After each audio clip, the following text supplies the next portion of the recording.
ശുചിത്വ കേരളം സുന്ദര Keralam green Kerala express നിങ്ങൾക്കായി അവതരിപ്പിക്കുന്നത് ശുചിത്വ മിഷൻ. എന്റെ കേരളം മാലിന്യമുക്തം.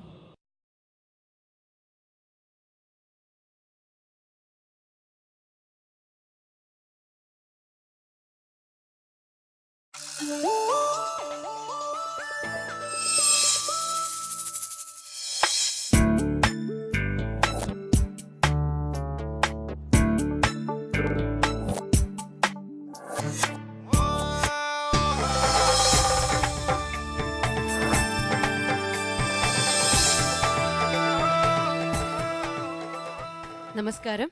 ഗ്രീൻ കേരള എക്സ്പ്രസിലേക്ക് എല്ലാ പ്രേക്ഷകർക്കും സ്വാഗതം. അംബാസിഡർ കാറിന്റെ മുകളിൽ വലിയ പെട്ടിയൊക്കെ കെട്ടിവെച്ച് നാട്ടിലേക്ക് വരുന്ന ഗൾഫുകാരൻ വടക്കേ മലബാറിന്റെ സ്ഥിരം കാഴ്ചകളിൽ ഒന്നായിരുന്നു. മലയാളിയുടെ സാമ്പത്തിക ശാസ്ത്രത്തിൽ നിർണായകമായ സ്ഥാനം ഈ ഗൾഫുകാരനുണ്ടായിരുന്നു. ഇന്ന് ഗൾഫുകാരുടെ പ്രതാപം അല്പം കുറവാണെങ്കിൽ കൂടി ലോകത്തിന്റെ ഏത് കോണിലേക്ക് വേണമെങ്കിലും ജോലി തേടി ദേശാടനം നടത്താൻ മലയാളികൾ തയ്യാറാണ്. നല്ല ചിന്തകൾ തേടിയുള്ള ഗ്രീൻ കേരള എക്സ്പ്രസിന്റെ ദേശാടനവും ഇവിടെ ആരംഭിക്കുകയാണ്. എല്ലാ പ്രേക്ഷകർക്കും ഒരിക്കൽ കൂടി സ്വാഗതം.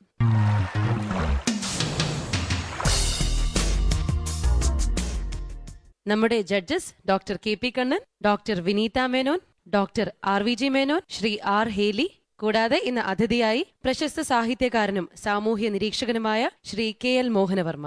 വിസ്തീർണം ഏകദേശം 2 ചതുരശ്ര കിലോമീറ്റർ, ജനസംഖ്യ 8307. ഇത്രയും വിവരങ്ങൾ മതി കണ്ണൂർ നഗരത്തിനും വളപട്ടണം പുഴയ്ക്കും ഇടയ്ക്ക് സ്ഥിതി ചെയ്യുന്ന വളപട്ടണം എന്ന കൊച്ചു ഗ്രാമത്തിന്റെ ചെറുപ്പം മനസ്സിലാക്കാൻ. സുസ്ഥിര വികസന മാതൃകകൾ തേടിയുള്ള ഈ യാത്രയിൽ തങ്ങളുടേതായ സ്ഥാനം കണ്ടെത്താൻ ശ്രമിക്കുകയാണ് ഈ ഗ്രാമവും. നമുക്ക് സ്വാഗതം ചെയ്യാം കണ്ണൂർ ജില്ലയിലെ വളപട്ടണത്തെ.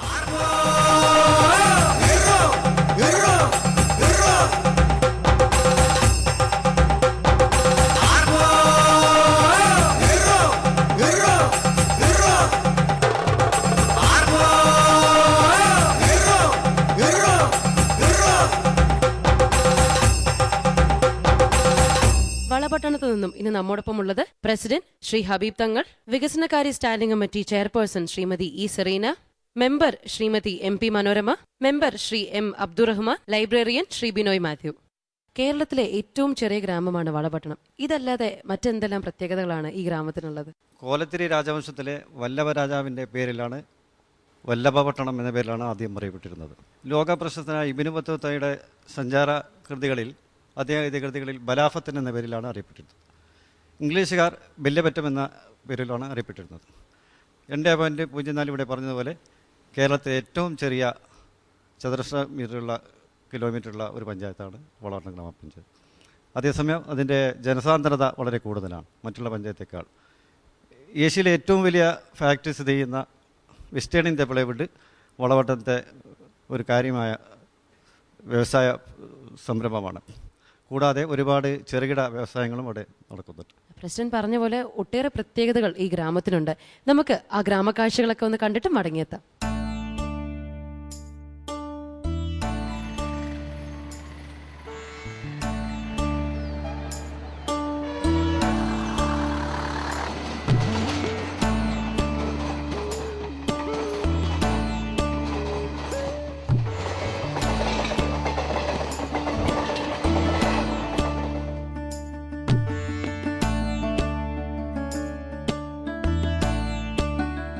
അനുദിനം വർദ്ധിച്ചുവരുന്ന ജീവിത വേഗമാണ് കണ്ണൂരിൻ്റേത്.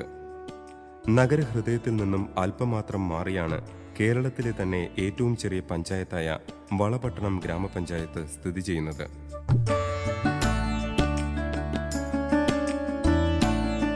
കർണാടകത്തിലെ കൂർഗിൽ നിന്ന് ഉത്ഭവിക്കുന്ന ഉത്തര മലബാറിലെ ഏറ്റവും വലിയ പുഴയായ വളപട്ടണം പുഴയുടെ സമീപത്താണ് ഞാനിപ്പോൾ നിൽക്കുന്നത്.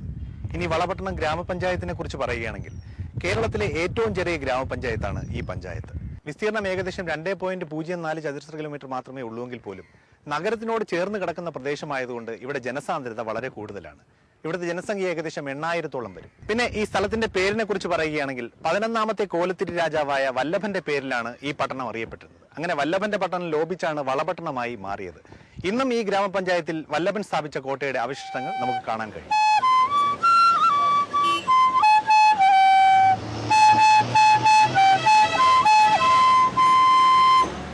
ചരിത്രത്തിനോട് ഏറെ ചേർന്ന് കിടക്കുന്ന നാടാണ് വളപട്ടണം. 1000-ലധികം വർഷം പഴമയുള്ള ആരാധനാലയങ്ങൾ ഈ വളപട്ടണത്തിന്റെ പെരുമ വിളിച്ചോതുന്നവയാണ്. 11ാം കോലത്തിരി രാജാവായ വളഭന്റെ കാലത്ത് നിർമ്മിക്കപ്പെട്ടതാണ് ഈ കളരിവാതുക്കൽ ക്ഷേത്രം. ഉത്തര മലബാറിലെ തെയ്യങ്ങൾ അവസാനിക്കുന്നത് ഇവിടുത്തെ മുടിയേറ്റ് ഉത്സവത്തോടു കൂടിയാണ്. ക്ഷേത്രത്തിനോട് ചേർന്ന് വളഭന്റെ കാലത്ത് തന്നെ സ്ഥാപിക്കപ്പെട്ട ഒരു കളരിത്തറയും സ്ഥിതി ചെയ്യുന്നു. ക്ഷേത്രത്തിലെ പെരുങ്കളിയാട്ടം ഉത്സവകാലത്ത് പ്രധാന വഴിപാടായ കളരിപ്പയറ്റ് വഴിപാട് ഈ കളരി അഭ്യാസ കേന്ദ്രത്തിന്റെ നേതൃത്വത്തിലാണ് നടക്കുന്നത്.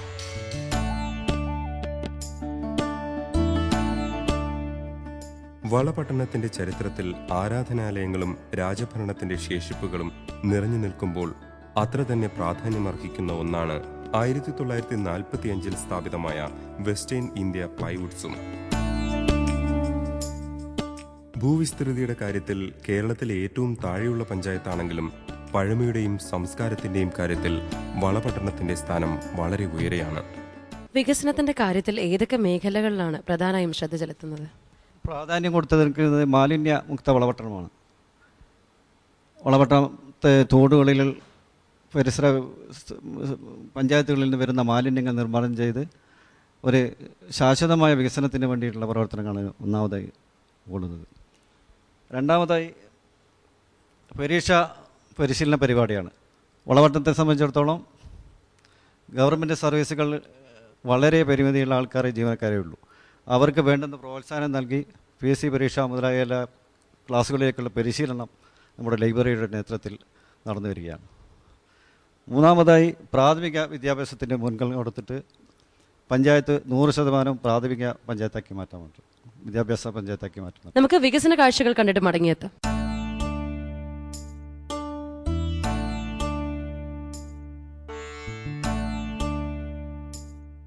ഒന്നാമത്തേതോ നാലാമത്തേതോ 10ാമത്തേതോ ചോദ്യത്തിന്റെ ഉത്തരം 90ാമത്തെ ചോദ്യത്തിൻ്റെത് വരെ ഉത്തരം എഴുതാൻ പറ്റുമെങ്കിൽ ആലോചിച്ച് എഴുതി കഴിഞ്ഞ് 91ാമത്തെ ചോദ്യം വായിക്കുന്നുള്ളൂ എങ്കിൽ 85ാമത്തെ ചോദ്യത്തിൽ എത്തുമ്പോൾ തന്നെ ബെല്ലടിക്കുകയും പേപ്പർ സമർപ്പിച്ച് പുറത്തേക്ക് ഇറങ്ങേണ്ട സമയമാവുകയും ചെയ്യും. ഭൂവിസ്തൃതിയുടെ കണക്കെടുക്കുമ്പോൾ കേരളത്തിലെ ഏറ്റവും ചെറിയ ഗ്രാമപഞ്ചായത്താണ് വളപട്ടണം.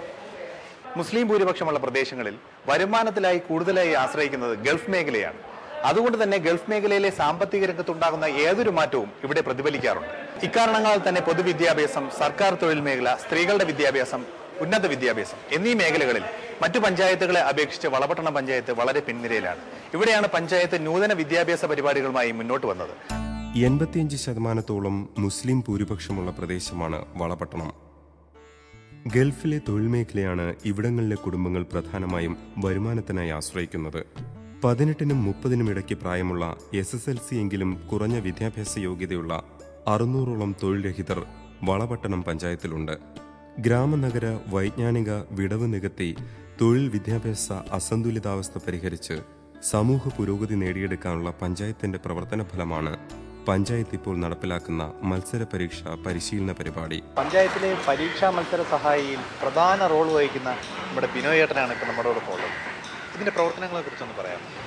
ഈ കേരളത്തിലെ 100 ഗ്രാമപഞ്ചായത്തുകളിലാണ് മുഴുവൻ സമയ ലൈബ്രറിൻ്റെ സേവനമുള്ളത്. അതിലൊന്നാണ് വളപട്ടണം ഗ്രാമപഞ്ചായത്ത്. അപ്പം ഇതിൽ നിലവിൽ ഈ ഗ്രാമങ്ങളും നഗരങ്ങളും തമ്മിലുള്ള വൈജ്ഞാനിക വിടവ് വർദ്ധിച്ചുകൊണ്ടിരിക്കുന്ന ഒരു കാലത്ത് വളപട്ടണം പോലെ പൊതുവിദ്യാഭ്യാസ രംഗത്ത് പിന്നോക്കം നിൽക്കുന്ന ഒരു പ്രദേശത്ത് എന്ത് രീതിയിലാണ് ഗ്രാമപഞ്ചായത്ത് ലൈബ്രറികൾക്ക് ഇടപെടാൻ പറ്റുക എന്നുള്ളതിൻ്റെ ഒരു പരീക്ഷണമാണ് ഞങ്ങൾ നടത്തിക്കൊണ്ടിരിക്കുന്നത്.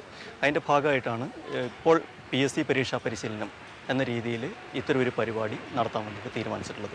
സർക്കാർ മേഖലയിൽ ന്യൂനപക്ഷങ്ങളുടെ തൊഴിൽ പ്രാതിനിധ്യം കുറഞ്ഞിരിക്കുന്ന ഒരു കാലഘട്ടത്തിൽ അവരെ ഉയർത്തിക്കൊണ്ടുവരിക എന്നുള്ള ഒരു ഉദ്ദേശം കൂടി പഞ്ചായത്തിന് ഇതിൻ്റെ ഭാഗമായിട്ട് ഉണ്ട്. അതിനുശേഷം ഇതിന് പറ്റുന്നൊരു മാനസിക പശ്ചാത്തലം ഒരുക്കുന്നതിന് വേണ്ടിയിട്ട് ഗ്രാമസഭകൾ, ഇതിന് ഒരു പ്രത്യേക അജണ്ട നിശ്ചയിച്ചുകൊണ്ട് ഗ്രാമസഭകളിൽ ഈ വിഷയം അവതരിപ്പിക്കുകയുണ്ടായി. പള്ളി മഹല്ല് കമ്മിറ്റികളിൽ ഇതിനെ പറ്റിയിട്ട് അറിയിപ്പ് നൽകുകയുണ്ടായി. അങ്ങനെ ഈ PSC എന്ന പേര് പോലും അറിയാതിരുന്ന ഈ പ്രദേശത്ത് 2ാമത്തെ വർഷം, ഇതിപ്പോൾ 2ാമത്തെ വർഷമാണെങ്കിൽ നടത്തുന്നത് 4ാമത്തെ ബാച്ചാണ്. 4ാമത്തെ ബാച്ചാകുമ്പോഴേക്കും അതിൻ്റെ എണ്ണം വളരെ വികസിച്ചു എന്ന് മാത്രമല്ല, നിലവിൽ പരീക്ഷ എഴുതിയവരിൽ തന്നെ പലരും ലിസ്റ്റിൽ വരികയും ചെയ്തു. ഈ പ്രോഗ്രാം ജനങ്ങളിൽ എത്തിക്കുന്നതിന് വേണ്ടിയിട്ട് ജനപ്രതിനിധികൾ, മറ്റ് സാംസ്കാരിക സംഘടനകളുടെ നേതാക്കൾ, പ്രദേശത്തെ വ്യവസായികൾ തുടങ്ങിയുള്ള ആൾക്കാരെ ഏതെങ്കിലും രീതിയിൽ, ഇപ്പോൾ ഇതിനകത്ത് നടത്തുന്ന ഡിജിറ്റൽ എക്സാമിനേഷൻ്റെ സ്വിച്ച് ഓൺ നിർവഹിക്കുന്നത് ചിലപ്പോൾ ഈ പ്രദേശത്തെ ഒരു രാഷ്ട്രീയ നേതാവായിരിക്കാം, അല്ലെങ്കിൽ ഒരു പഞ്ചായത്തിൻ്റെ ഒരു പ്രതിനിധിയായിരിക്കാം. ആ രീതിയിൽ കൂടി അത് അറേഞ്ച് ചെയ്തിട്ടുണ്ട്. അപ്പോൾ ഈ പ്രോഗ്രാമിനെ പറ്റി കൂടുതൽ മനസ്സിലാക്കുന്നതിനും ആ രീതിയിൽ പുതിയ പ്രോഗ്രാമുകൾ തയ്യാറാക്കുന്നതിന് വേണ്ടിയിട്ട് പഞ്ചായത്ത് ഭരണസമിതിക്കും ഈ പ്രദേശത്തുള്ള ആൾക്കാർക്കും കഴിയുന്നുണ്ട്. ഈ പ്രവർത്തനങ്ങൾക്ക് സഹായമാം വിധം പഞ്ചായത്ത് ലൈബ്രറിയെ ഒരു റെഫറൽ ഗ്രന്ഥശാലയ്ക്ക് ഉയർത്താൻ അധികൃതർക്ക് സാധിച്ചു. മാത്രമല്ല അപേക്ഷകൾ ഓൺലൈൻ